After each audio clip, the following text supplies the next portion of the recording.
vamos a esperar hasta que se conecte Luli.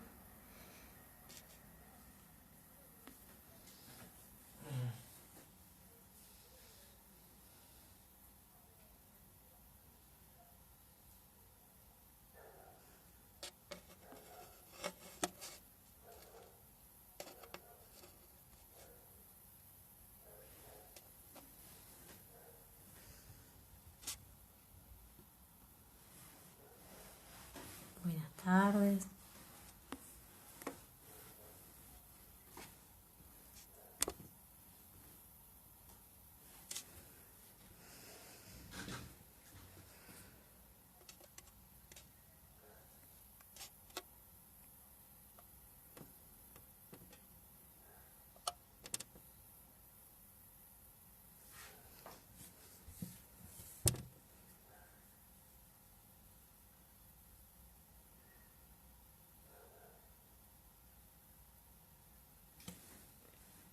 Bueno, ya en un segundito debería conectarse Luli, así empezamos la charla.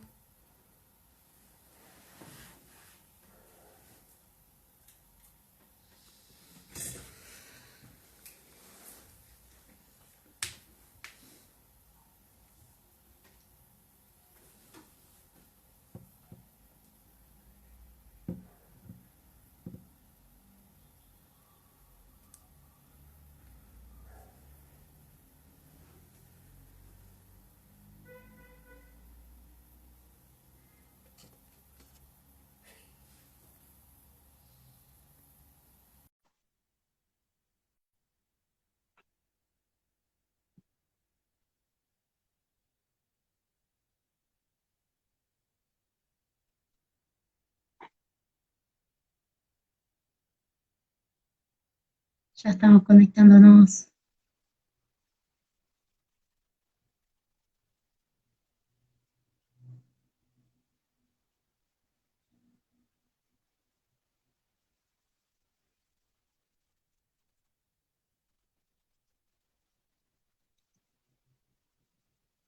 Quiero que sepan que Luli está recién empezando en Instagram. Le, estamos con esta cuenta nueva, así que vamos a tener un poco de paciencia.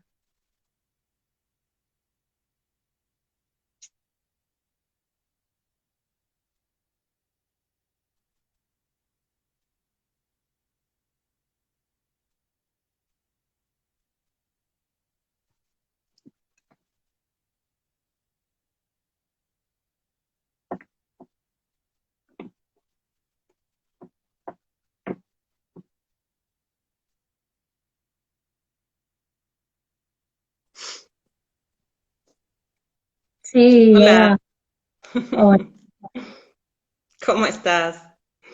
todo bien acá, intentando que ayornarnos a lo virtual. Sí, difícil, difícil. Pero bueno, Sí, acá estamos. bárbaro.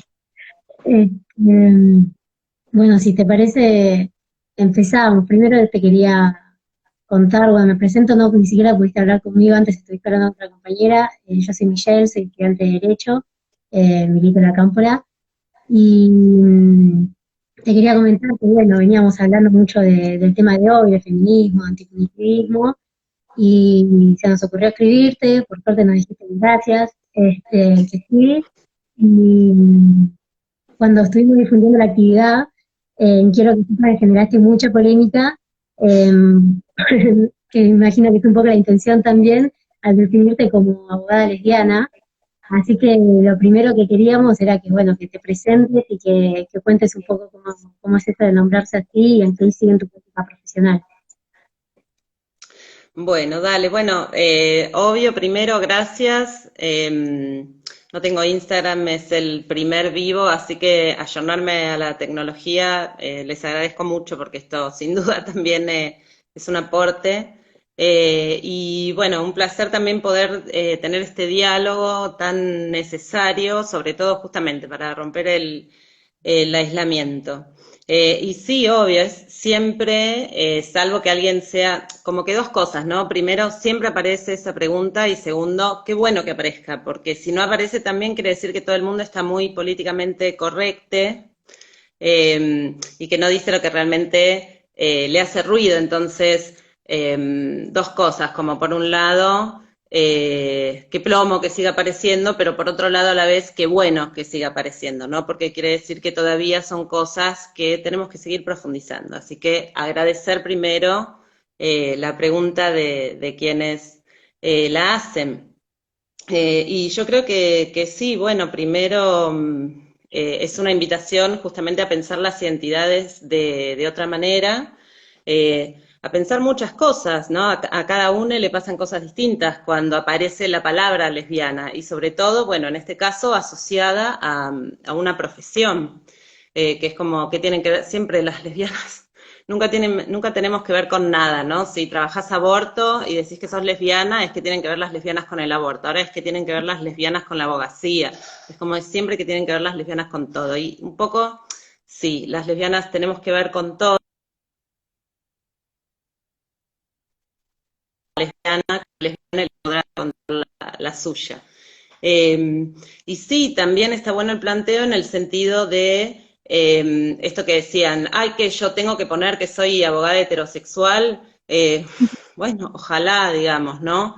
Pero también que yo lo relaciono también con la necesidad de siempre, ante una interlocutora lesbiana, sobre todo algo que nace bueno, de todas las personas heterosexuales, fundamentalmente, o no sé si de todas, pero de una gran mayoría, que no lo tienen de algún modo pensado, trabajado, es justamente esta pregunta, ¿no? Si ellos tienen que salir del closet como heterosexuales. Eh, y bueno, y hay varias respuestas posibles a eso. Primero, bueno, pensar justamente esto, ¿por qué no hay un closet para la heterosexualidad? Segundo, ¿por qué pensarse heterosexual? Y tercero, ¿por qué molestaría tanto si así fuera necesario? Yo en general aclaro que soy lesbiana, además por varias cosas. Primero, y también me siento, ya que está la pregunta, me siento habilitada también a plantear este problema, que es que cuando me invitan en general a distintas charlas, la verdad es que prefiero aclarar que soy lesbiana porque prefiero que la gente que no se banca el conocimiento lésbico y a las lesbianas ni venga. Entonces me ahorro un montón de lesbofobia que ya tuve bastante. Así que también es por eso, ¿no? Así que quienes hagan la pregunta honestamente, bienvenides. Son muchísimas las razones, cada uno irá encontrando la suya, es un significante, así que está bueno pensar, porque sí, porque no, aunque todo esto. Hay contextos también, ir saliendo del closet, salir del closet justamente no se sale una vez, se sale siempre, entonces también tiene que ver con esta idea de salir del closet en todos lados.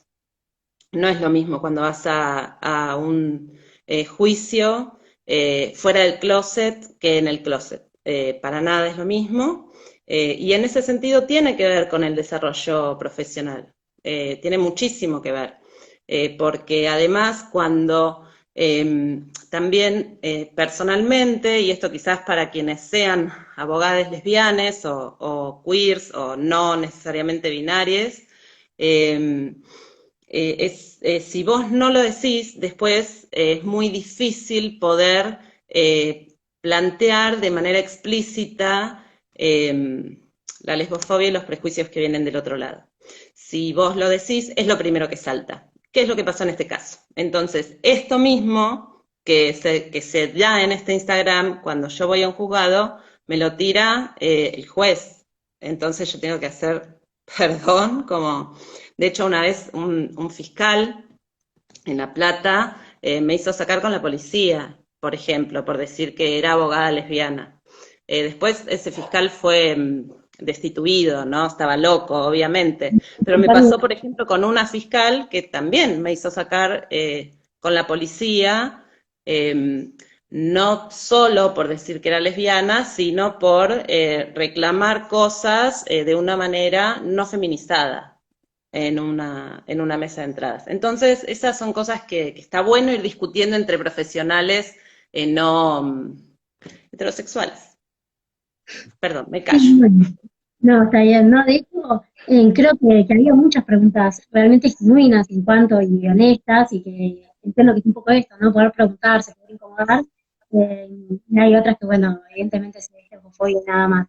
Pero que bueno que lo puedas aclarar porque, bueno, la verdad es que a veces parece que pasa de un plano personal a uno político o académico o profesional, que muchos entienden que no hay una necesidad y, bueno, estas cosas que contás claramente en evidencia en que quizás sí la hay.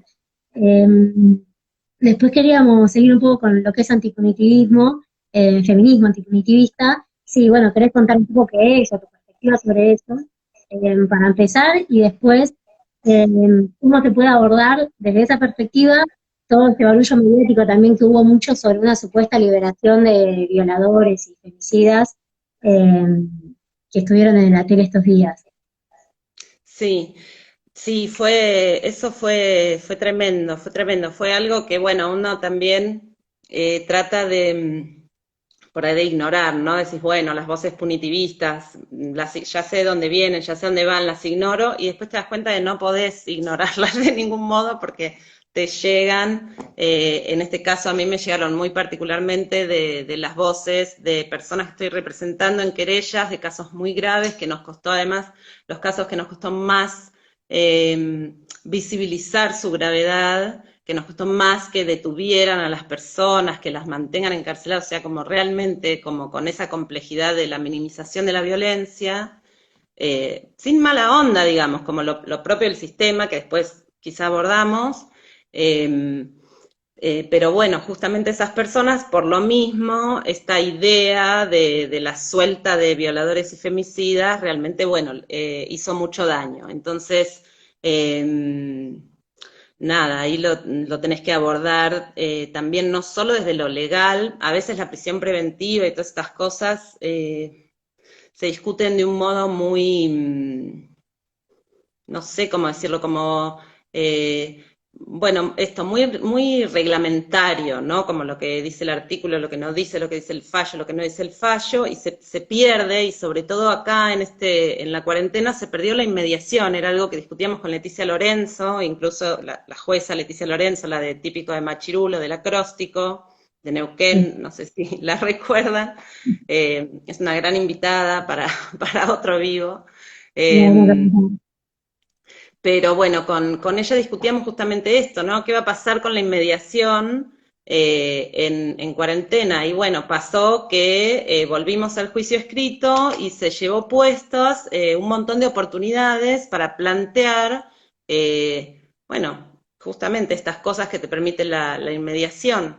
Entonces, eh, por ejemplo, en el caso de Lusaimé Díaz nos pasó esto, que habíamos ganado la recusación de dos jueces por transfobia y cuando volvimos a la Cámara de Casación para plantear la escarcelación, que esos mismos jueces transfóbicos habían tirado para atrás por no tener perspectiva de género, estaba la Cámara en llamas, en cuarentena, no nos dieron audiencia y bueno, esa oportunidad como que, o sea, quedó como en la plancha, nos pusieron lo que se dice la plancha, nos dijeron, no, no es COVID, ya está en domiciliaria, adiós. sí.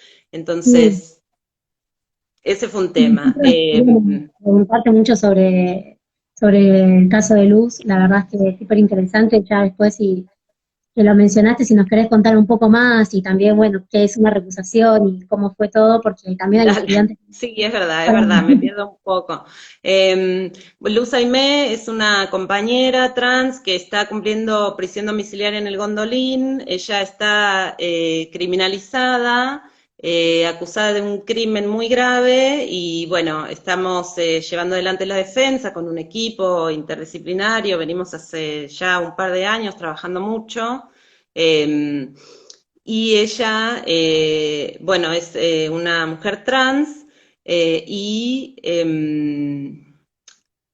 una recusación se plantea cuando una cree, como abogada, digamos, que los jueces no son imparciales, que tienen un prejuicio, que por alguna razón no van a juzgar con objetividad o con imparcialidad más bien, o respetando la ley en ese sentido, sino por alguna razón que puede ser explícita o implícita, o sea, incluso pueden ser cosas que los propios jueces no sean conscientes, digo, no es solo mala leche, eh, Sí, que bueno, que una cree que no va a funcionar y eso se plantea una cosa, un escrito que se llama recusación para plantear por qué una cree que los jueces no van a, que una no va a tener un juicio justo y pide que cambien esos jueces. En el caso de Lusaime hicimos eso porque eran jueces que no tenían, que las llamaban no respetaban su identidad de género en ningún sentido, pero esto era más allá, o sea, no era un error, ¿sí? Era como no creían en la identidad de género como ujú. derecho humano.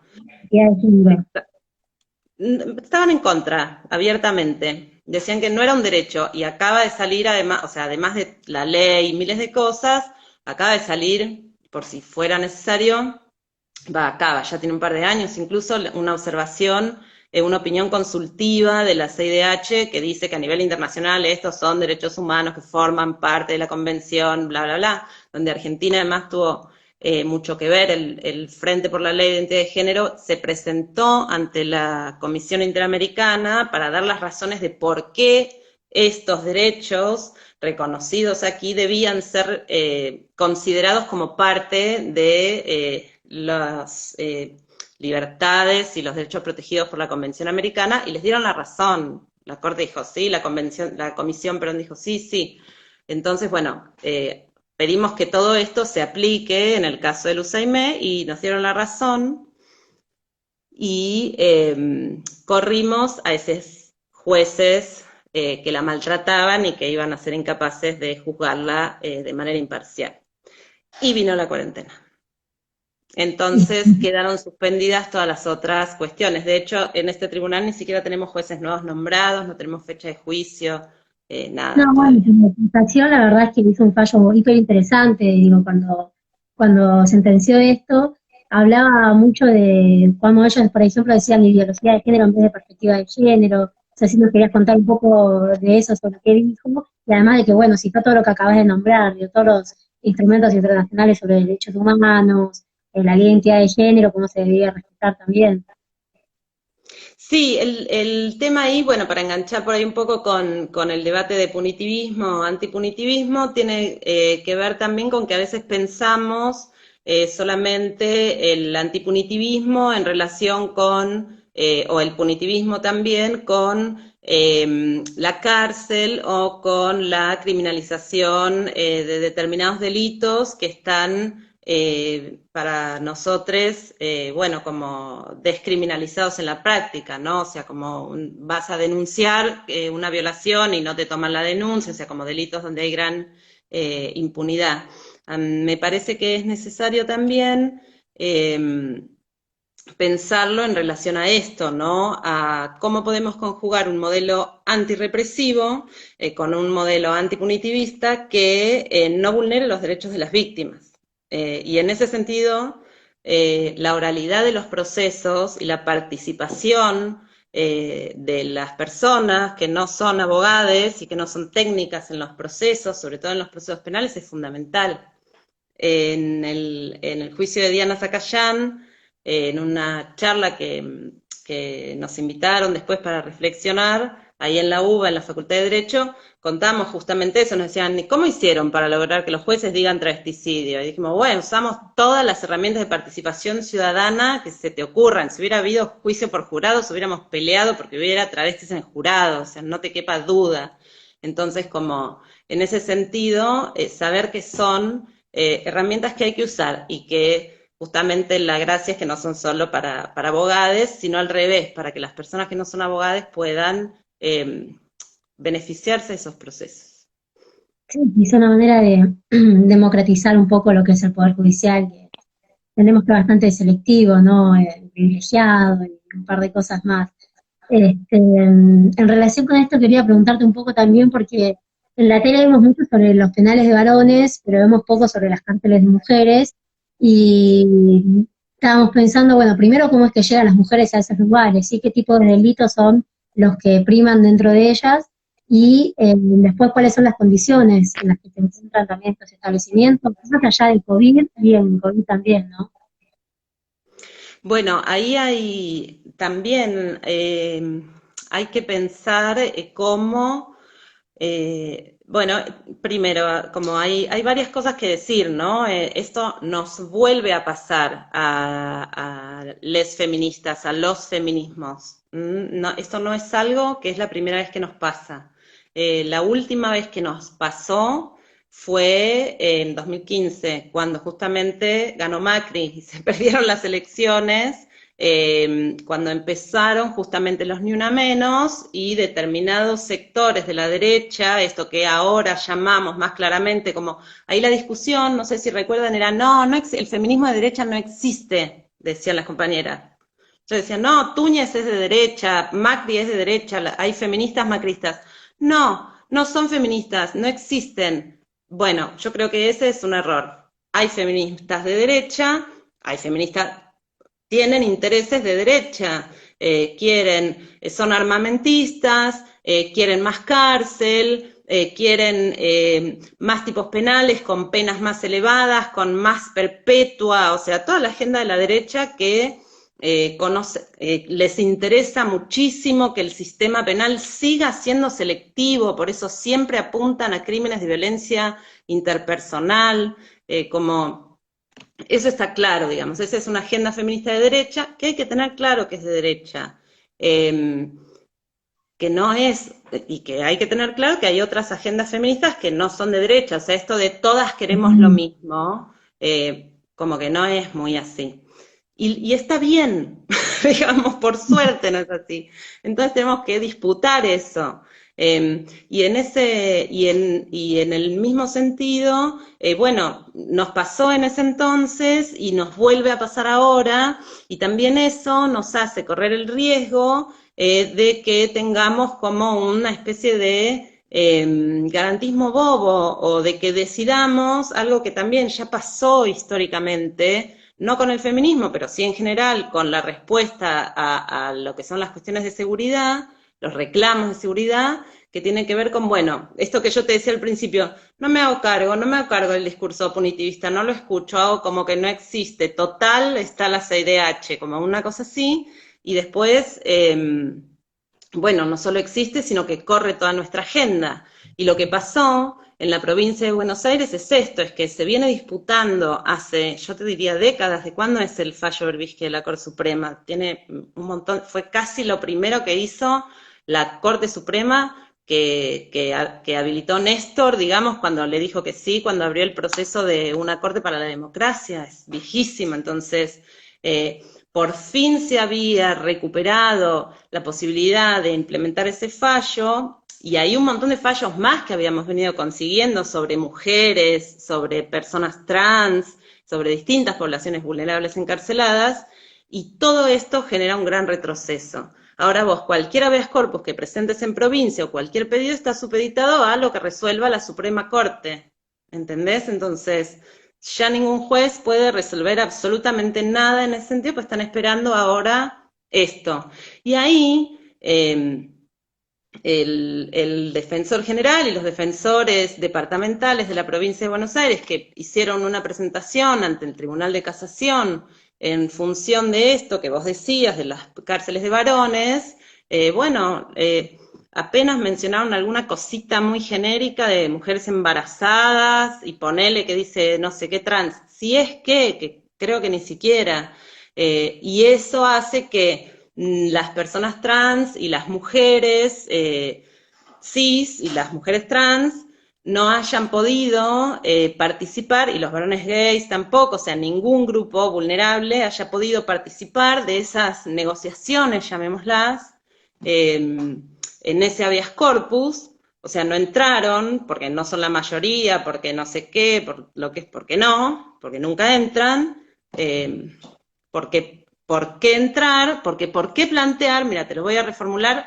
para quizás, no sé si hay como media hora de preguntas, qué sé yo, pero para cerrar una idea, Sí, porque ¿por qué meter criterios de sexualidad y género en un habeas corpus por condiciones de detención si todas las preses son iguales. Entonces, ¿para qué decir si hay presas lesbianas o si hay presos trans o lo que fuera? Si total el criterio es de salud y el COVID afecta a todos por igual. Y bueno, y la cuestión es que como no lo decís, todas las que no son heterosexuales y varones van a la fila, y ahora nos tenemos que comer el retroceso que implica que haberle dado prioridad a criterios que no eran criterios de género, ¿sí? Si la Defensoría hubiera planteado criterios de género, la discusión hubiera sido otra, porque hubiera quedado claro que no estaban liberando ni femicidas ni violadores, por ejemplo. Entonces, Totalmente. bueno, yo creo que ahí hay errores, bueno, el Poder Judicial suele cometer estos errores porque no utiliza herramientas de participación ciudadana que tiene a su disposición, entre otras cosas. Obvio, de hecho, algunas problemáticas que surgieron en cuanto a, bueno, todo esto que estás planteando vos, de no nombrar, de no visibilizar algunas cuestiones que efectivamente tienen que atenderse y que son más vulnerables. Por ejemplo, las madres con niñas dentro de penales, que entiendo que hay huelgas de hambre que se están manifestando porque necesitan el beneficio de la prisión domiciliaria. Y también, ¿qué pasa, por ejemplo, con las personas trans o travestis, que la mayoría no tiene casa, entonces no puede pedir prisión domiciliaria porque no tiene a dónde ir. Digo, estas cuestiones que si parece que la ley igual para todos no puede atender estas diferencias que hay, ¿no? Sí, ahí lo que está sucediendo un poco es que se están dando algunas prisiones domiciliarias muy a cuentagotas, se está estudiando caso por caso y obviamente quienes tienen mayores redes sociales y recursos sociales están pudiendo acceder. Sí, esto también hay que decirlo porque se está haciendo un enorme trabajo muy a pulmón y bueno, y por la misma selectividad del sistema obviamente salen primero eh, hay instituciones que están abordando estos problemas, lo que todavía no hay son definiciones claras y justamente también en esto yo creo que estas errores de comunicación, si se quiere, y de planteo que se cometió en este juego de habeas corpus de casación, lo que sucedió fue bueno, que nos tira demasiado para atrás en ese sentido. ¿Por qué? Porque ahora vos no podés plantear una política de vivienda en relación a la prisión, porque tenés un ambiente generado muy anti. Entonces, si vos planteas que las personas puedan, por ejemplo, un plan de vivienda para o cualquier tipo de programa, digamos, para que las personas puedan salir en prisión domiciliaria, de algún modo, digamos, o recuperar estos vínculos, hacer un trabajo, bueno, en esto no hay ambiente, digamos, es imposible en este momento generar la voluntad política, ¿no? Entonces vos ahí pensás, bueno, con amigos así, quien necesita, es como gracias, no, la próxima no presentes nada. Parece Y la hay una importancia vez de corpus de todas igual. maneras que presentaron unas compañeras de Mar del Plata, una asociación AMI, que presentaron un habeas corpus correctivo colectivo para personas travestis y trans, exclusivamente, que bueno, que entiendo que está en trámite. El tema ahí, la discusión, para cerrar y que se entienda, la discusión es, ¿tienen que salir por salud o hay un criterio de género por el cual nunca tendrían que haber pisado una prisión? ¿Sí? Esa es la discusión. Bueno, sí, hablando un poco ya de identidad de género y todo, se cumplieron ahora los 8 años de la sanción, que es una ley importante, avanzadísima. Quería preguntarte primero en relación a definirse como lesbiana, si tiene algo de importancia esta ley. No te voy a mentir, un poco estábamos leyendo hoy en Twitter de que escribiste algo sobre esto hoy a la mañana. Si nos querés contar un poco. Sí, bueno, nada, mi Twitter lo hice básicamente para eso, para hablar de lesbianismo y poder comentar cada vez que sucede alguna de estas cosas, sobre todo en el ámbito de la práctica profesional, ¿no? Así que sí, hay mucho de eso en el Twitter. Y no sé, respecto de definirse como lesbiana y la identidad de género, bueno, justamente también ahí la discusión o este mismo planteo donde dicen, bueno, el lesbianismo es tu sexualidad, entonces, ¿por qué tenés que plantear tu sexualidad públicamente, por ejemplo, ¿no? Entonces, yo creo que ahí hay un entendimiento equivocado del derecho a la confidencialidad de las personas, donde, por supuesto, yo tengo derecho a que nadie me obligue a decir cuál es mi orientación sexual o mi identidad de género o mis prácticas sexuales o nada de lo que tenga que ver con lo que yo considero parte de mi intimidad y nunca voy a estar obligada a eso. Pero si yo quiero decirlo, en ese sentido, la ley también me protege. Y lo que la ley de identidad de género permite es justamente terminar, ustedes no sé si se acuerdan que cuando se sancionó, son medio contemporáneas, pero cuando se sancionó la ley de matrimonio igualitario, ya existía, digamos, el Frente por la Ley de Identidad de Género y había proyectos de identidad de género en discusión. Y ahí tampoco, no todos queríamos lo mismo. Entonces, había toda una concepción y un sector que estaba dispuesto a hacer concesiones sobre la ley en función de, por ejemplo, que orientación sexual, identidad de género, expresión de género sean categorías estancas, que determinadas cosas se puedan hacer y que otras no, o sea, como una ley muchísimo más rígida, más reglamentarista, si se quiere. Y ustedes se fijan que la ley de identidad de género, que es la que propuso el Frente, que es la que tuvo además el empuje de, bueno, de Loana Berkins, de Diana Zacayán, de Emiliano Litardo, Paula Viturro, María Luisa Peralta, bueno, infinidad de compañeros, Mauro Cabral, muchísimas, no quiero olvidarme de ninguna, pero son un montón de compañeros muy valiosos, algunas de esta casa, por eso los nombro, docentes además, pero bueno, el modelo, digamos, que gana justamente es un modelo de una ley más corta, con derechos fundamentales y por lo mismo también más flexible, más abierta, con la posibilidad de hacer mayores planteos. Entonces, por ejemplo, se abre la posibilidad del planteo que hizo Lara Bertolini, que es un planteo jurídico que está representando a Alejandra Gils Carbó, para pedir Mirá, que todas las estadísticas estatales no sean binarias. Eh, y en ese sentido, bueno, esto, digamos, plantea bueno, la fluidez de la norma, que le dicen.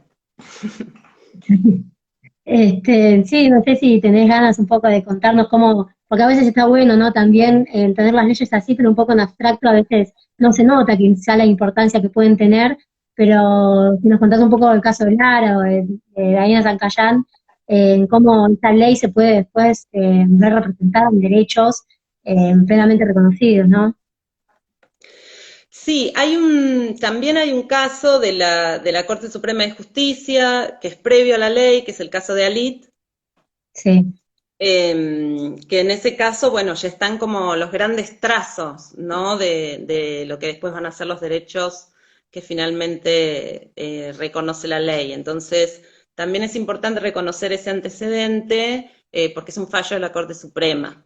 Eh, por ahí digo, bueno, no sé, supongamos que un juez no entienda la ley, pero supongamos que tiene que entender y conocer un fallo de la Corte Suprema, no sé.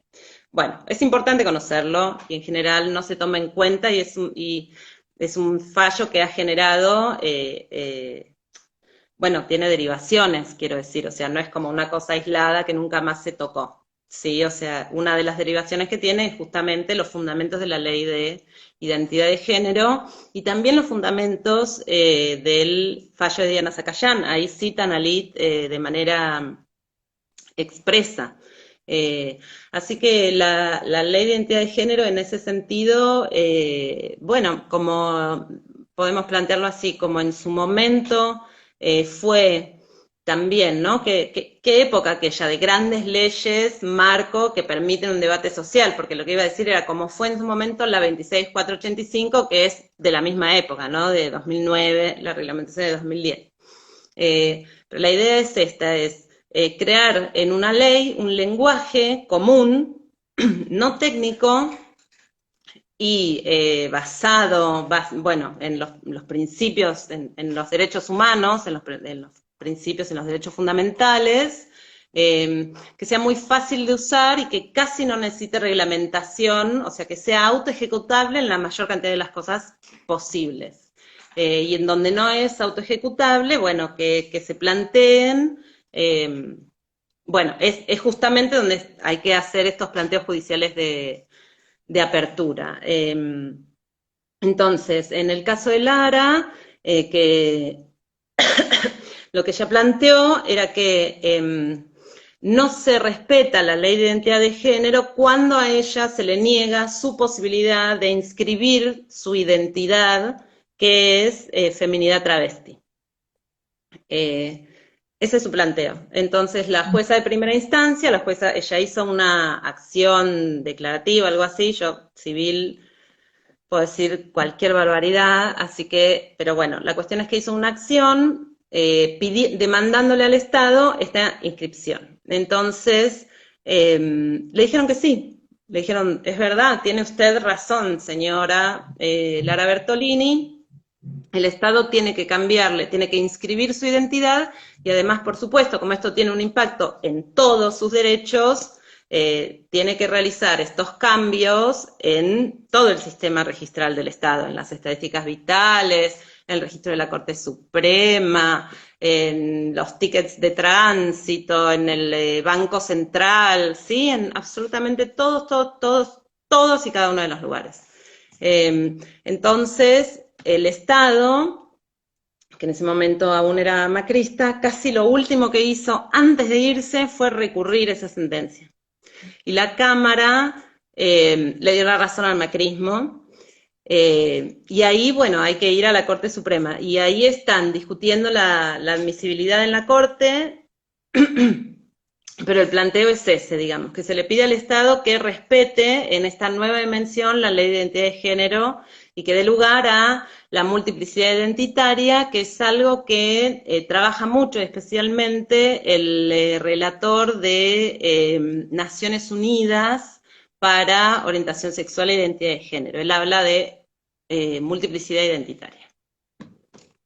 Eso es de Lara. Clarísimo. Y lo otro no me acuerdo. No, no era la de Diana Zacayán, bueno, si querías comentar un poco sobre la figura de travesticida, igual un poco ya lo mencionaste. Pero la verdad es que me hace pensar un poco todo esto que decís, bueno, de que para poder discutir todas estas ampliaciones de derechos y leyes que fueron revolucionarias, hay que tener un contexto político, hay que tener participación política. Y vos te considerás una profesional militante, primero. Sí, por supuesto, absolutamente.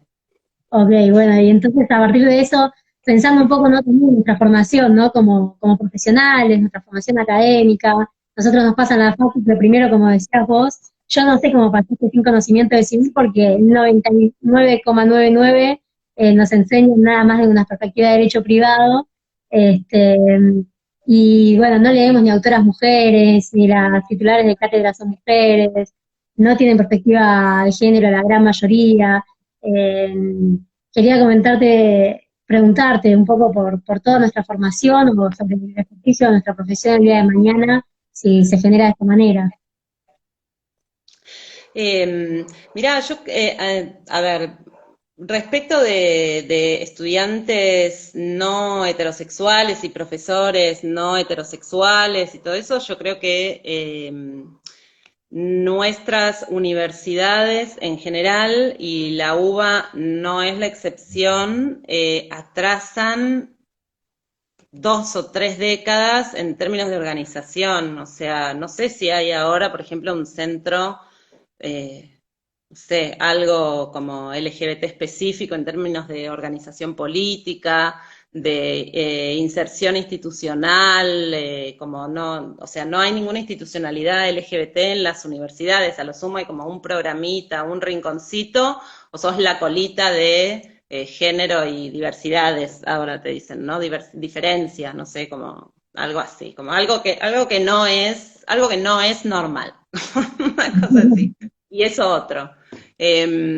Entonces, como me parece eso, que hay que pensar, digamos, por qué, o sea, en qué condiciones, digamos, porque la transversalidad y la transversalización de las políticas de género fue algo que se gestó sobre todo en los 90 y se aplicó también durante todos los 2000 y es interesante y tiene sus potencias en un contexto, pero hay que pensar si esa misma estrategia nos sirve a las personas que no somos ni heterosexuales ni cisgénero de la misma manera. O sea, yo creo que en un punto sí, en otro punto requerimos una institucionalidad que sea propia y poder pensar los problemas y que es necesario que haya personas que sean LGBT, pensando en los problemas LGBT e incluso los problemas transespecíficos, como realmente creo que,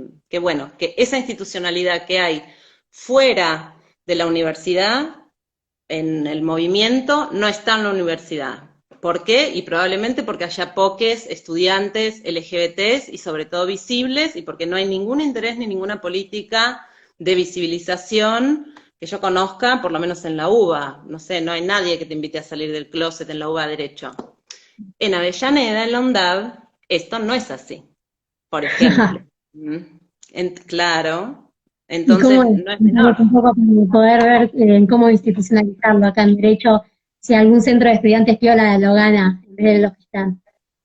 Claro, bueno, es difícil, por supuesto, es difícil, pero bueno, digo, como vos me preguntabas de dónde sale, digamos, bueno, o sea, ¿de dónde sale este discurso que dice que hay que vivir en closetade?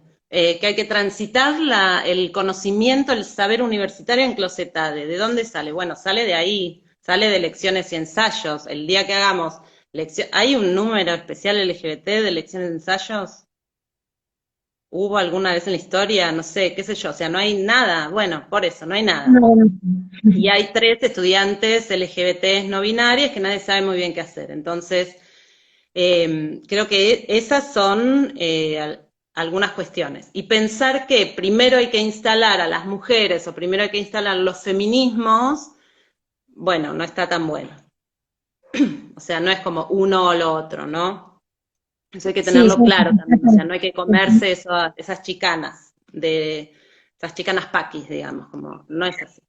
Es que es importante, es no, sí, bueno, importante nos decirlo falta, como así como nos falta conversación. también a quienes militamos el feminismo, de que, bueno, pareciera que nuestro lugar siempre está atrás, bueno, no, ahora hay algo más importante, pero después las atendemos.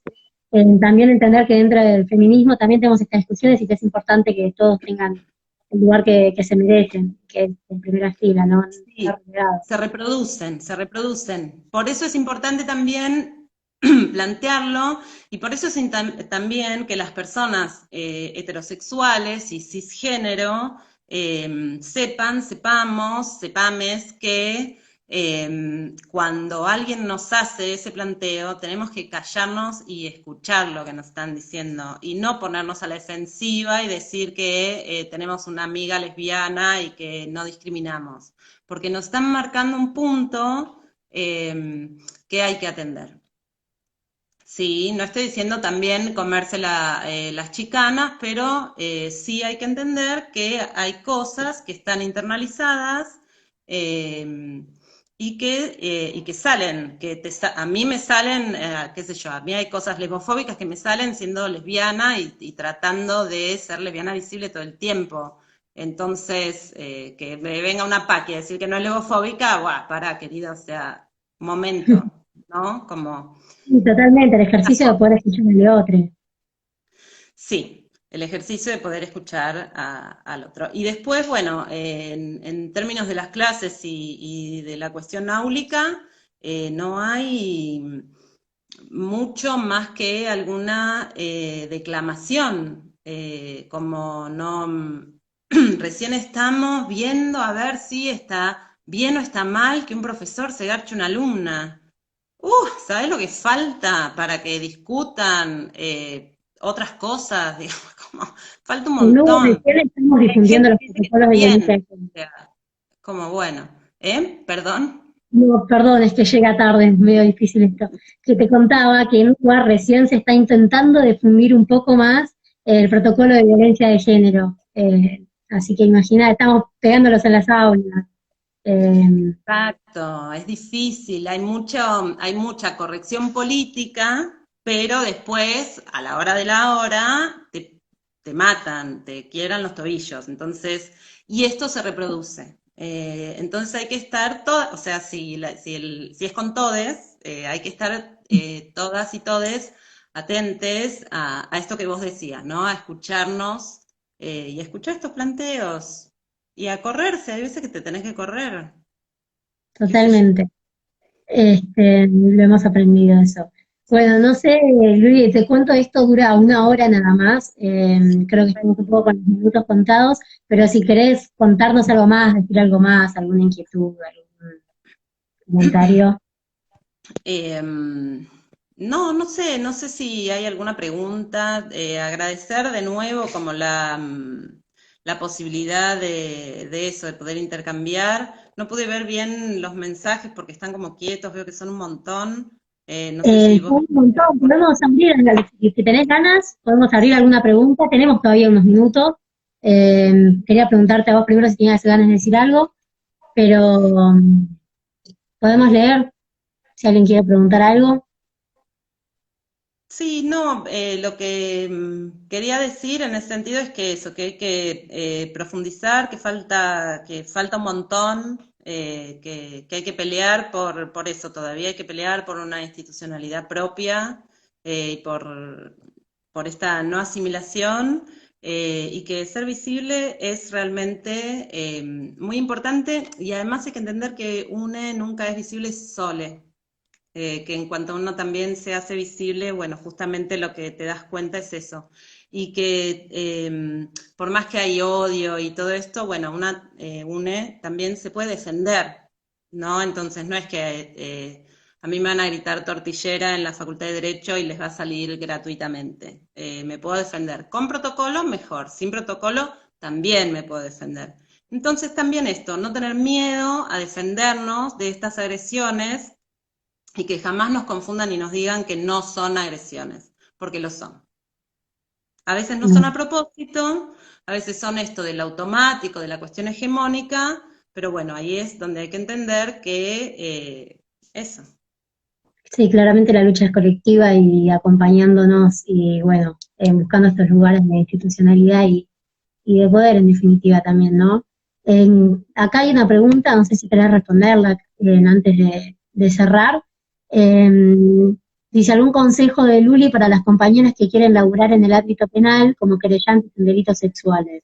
Tenemos entendido que laburás mucho en esto, no sé si tenés algún consejo en ese sentido. En delitos sexuales, sí, no suponer nada, aclararle mucho a las personas con las que trabajamos, que nos consultan para representar que el sistema de justicia es profundamente decepcionante, y que hay que anticiparse a eso, digamos, que es posible, ¿no? O sea, digo que es profundamente decepcionante y a la vez recuerdo a Nat D'Alessandro, que es una compañera que lograron justamente con Sofi Otero la condena a Lucas Carrasco. Pero bueno, justamente ese es un caso donde se construyó a partir de un trabajo con una persona como Sofi que entendía claramente las limitaciones del sistema judicial también. Así que yo creo que eso es muy importante, no comerse que la otra persona no sabe nada, y tener en claro sobre todo eso, si van a trabajar como querellantes, que no se están representando ustedes, que no son el Estado, que no son sus intereses, obviamente está la ética profesional y todo, pero que hay que escuchar lo que la otra, lo que la persona que estás representando quiere hacer en términos conceptuales, sobre todo en casos de violencia sexual o casos que no son, bueno, en general en todos los casos, ¿no? Pero especialmente en estos. Bueno, buenísimo. Y lo último, acá hay una pregunta que me gusta mucho personalmente, no te voy a mentir, Autoras que no pueden faltarnos en la biblioteca del derecho feminista y popular. Creo que con esa vamos a poder cerrar tranquilamente. ¿Alguna recomendación para la cuarentena? Bueno, supongo que habrán leído a Ile Arduino, obviamente. Ella tiene publicado el libro con Latfem, si no recuerdo mal, de feminismos ante el neoliberalismo. Ella desde ya. Noe Gall también es una autora bueno, que tiene, no tiene escritos jurídicos, tiene otros escritos de análisis, pero que trabaja justamente desde una perspectiva feminista, lesbiana, transfeminista, incluso antipunitivista. Digo, para tirar autoras, ¿no? Que no sean Rita Segato, ponele, ¿no? Como Sí, esas sí. cuestiones. Y después, ¿quiénes más? Bueno, hay muchas compañeras que están tratando de trabajar y publicar sus trabajos. Todo lo que hayan publicado en términos jurídicos, lo que hayan publicado las compañeras de la red de profesoras de Derecho Penal es muy interesante, es muy importante. ¿Qué más? Bueno, Juliana Borges, que es una compañera que le trajo también el año pasado. Y después, así como los libros que yo estuve devorando en cuarentena, Diccionario Travesti de la T a la T de Marlene Guayar, Sí. Loana Capitana de Josefina Fernández, seguro. Y eso, yo creo que eso, el diccionario es absolutamente imprescindible, absolutamente imprescindible. Así que lo Bueno, buenísimo. recomiendo. Vamos a anotar entonces para que todos se acuerden, porque tiraste un montón de data, nos hiciste pensar un montón, así que más que agradecidos, agradecidas, agradecides con vos, Luli, por la charla, por tu laburo, además, militante, como profesional, académica. La verdad que un placer. Bueno, muchas gracias, gracias por coparse y por la buena onda de charlar y eso, ponerle cariño a este domingo. Bueno, y nos seguimos encontrando. Un abrazo grandote. Buenísimo. Muchas gracias, Luli. Bueno, para cerrar quería invitarles a YouTube, que estábamos como la Cámpora de Derecho UBA, que ahí va a quedar grabado el vivo, para que lo puedan ver todos de vuelta, y gracias por escuchar.